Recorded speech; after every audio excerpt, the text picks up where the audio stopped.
যার কথা আপনি সারাক্ষণ ভাবেন, তিনি কি আদৌ আপনাকে কোনো প্রপোজাল বা কমিটমেন্ট দেবেন? কি রয়েছে ওনার অন্তরের অভিপ্রায়? ওয়াও! প্রথমেই এখানে চলে এলো একটা পাবলিক রেকগনিশন ম্যারেজের কার্ড।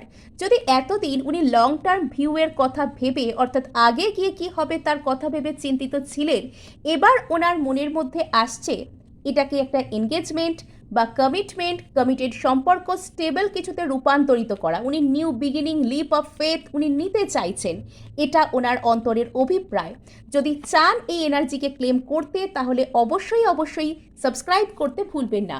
তো যদি উনি লং টার্মের কথা ভেবে এতদিন সিদ্ধান্ত নিতে পারছিলেন না, তবে এবার কিন্তু সেই জায়গায় সম্পূর্ণরূপে পরিবর্তন আসছে। ইয়েস, উনি আপনাকে সমস্ত অপশানের মধ্যে গ্রেট কেউ ভেবে আপনার কাছে আসছেন, আর এটাই হবে ইউনিভার্সের ন্যায় বিচার আপনাকে দেবার জন্য।